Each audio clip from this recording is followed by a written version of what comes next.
Nam Talu Cave. On October 13th, 2007, 9 people entered Nam Talu Cave in Khao National Park, Thailand. The group included 6 tourists, 4 Swiss nationals, a 10-year-old boy from Germany, and a teenage girl from the UK, as well as 2 Thai guides.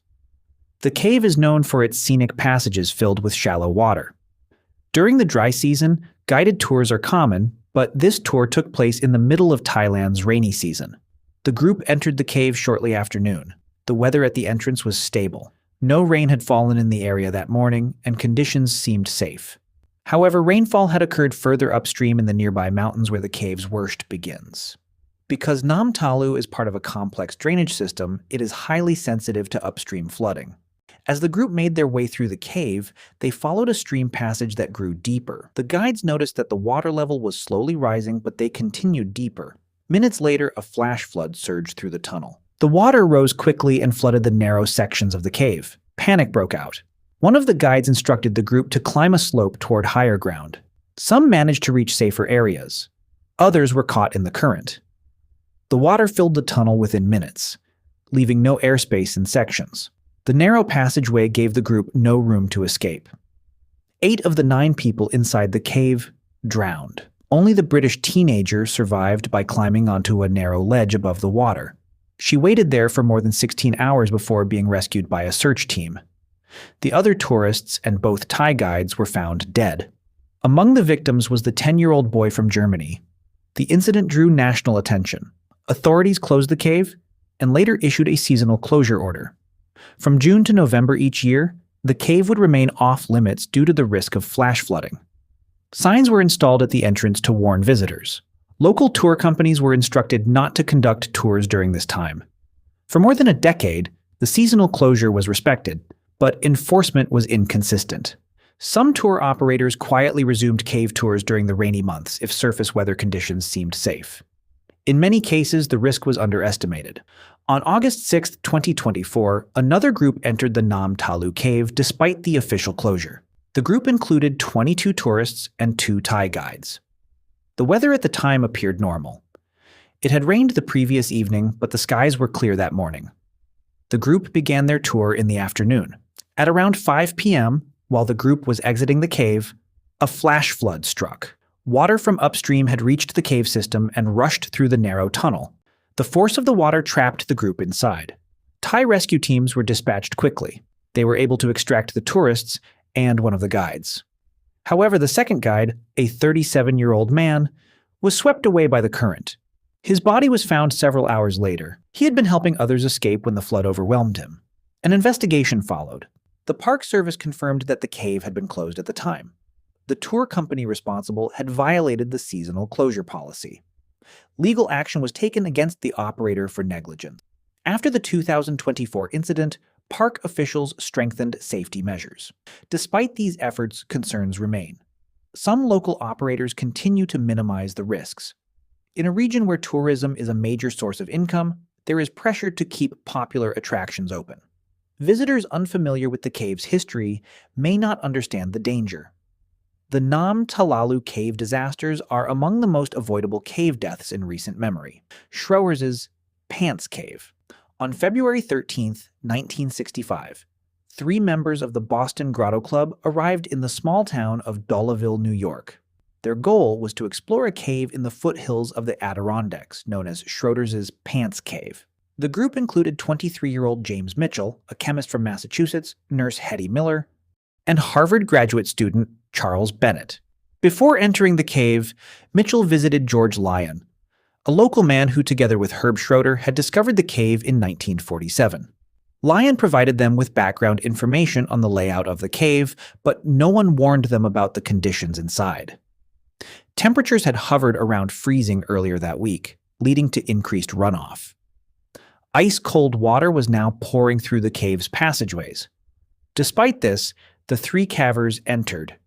They worked their way through the named sections of the cave, Lemon Squeeze, Zbend, and Gun Barrel, until they reached an open chamber with a vertical shaft that dropped roughly 80 feet, or about 24 meters, into a bell-shaped cavern below.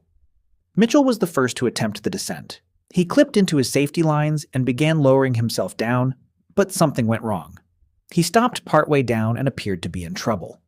According to Miller, Mitchell attempted to descend further, then tried to climb back up the rope. He was unable to make progress in either direction. He was being hit directly by the water flowing down the shaft.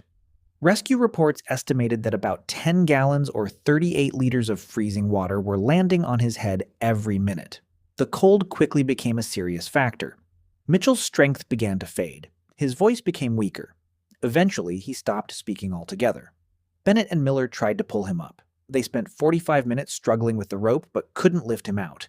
Realizing the situation was beyond what they could manage, Bennett exited the cave to find help. A newly formed cave rescue team, the National Capital Grotto Rescue Squad, flew in from Washington, D.C. on Air Force 2. The operation quickly made national headlines. Among the 6 young rescuers was Doug Bradford.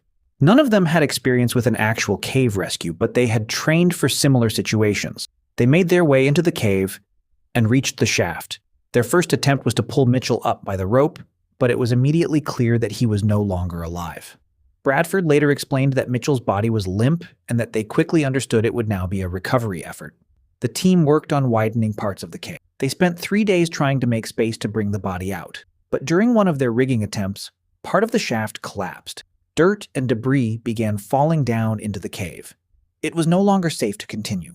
With Mitchell's body still suspended by his harness, the cave was sealed. Explosives were used to close the main entrance. Large rocks were placed over the collapse and a memorial headstone was installed near the site. Pierre Saint-Martin Cave. In August 1952, an international caving expedition began descending into the Pierre Saint-Martin cave system located in the Pyrenees along the border of France and Spain. At the time, it was considered the deepest known cave in the world.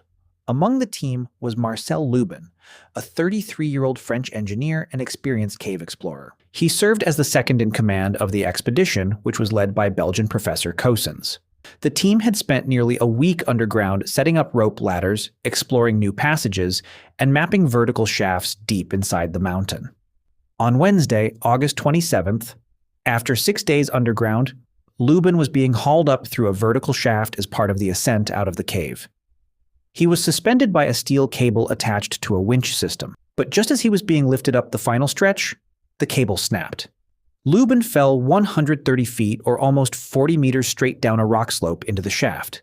He survived the fall, but the impact left him severely injured with a broken back.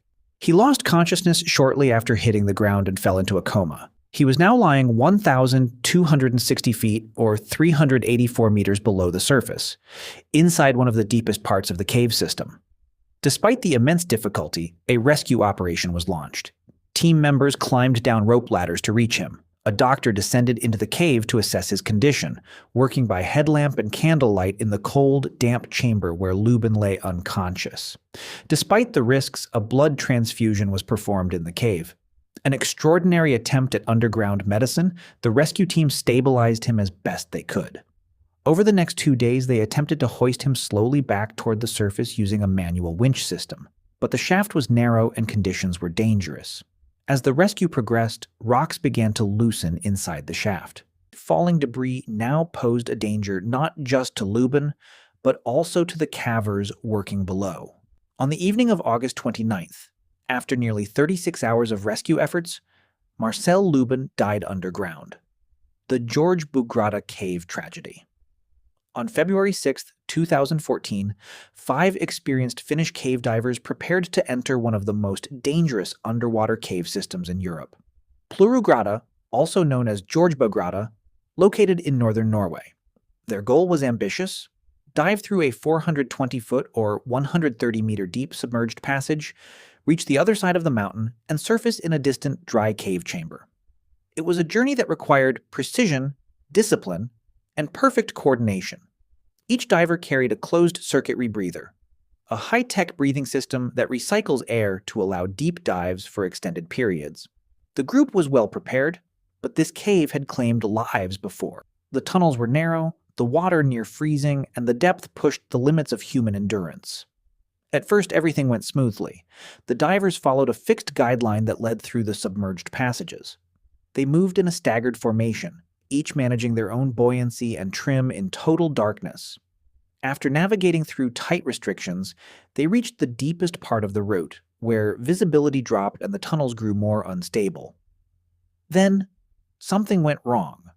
Around 360 feet, or 110 meters deep, one diver, Hari, got stuck.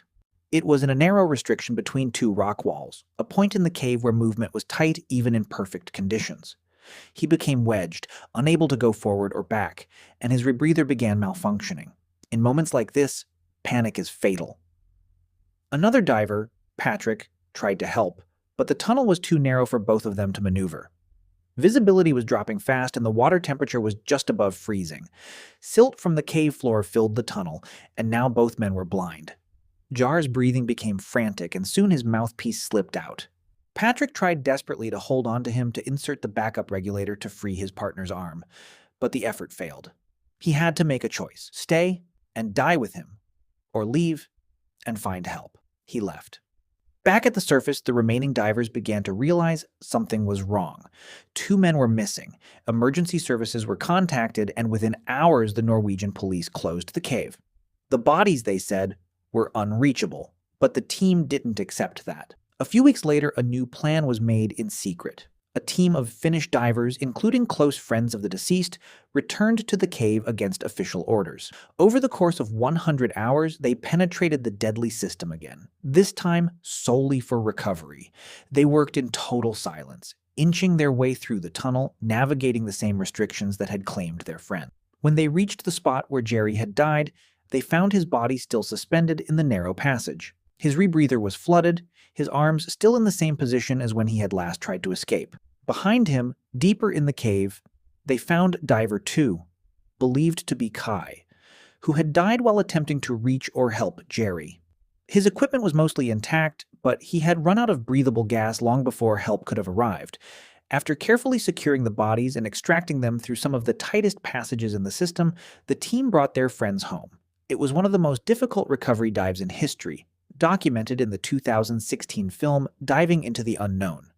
If you enjoyed this video, subscribe for similar ones, and feel free to drop suggestions for the next video in the comments.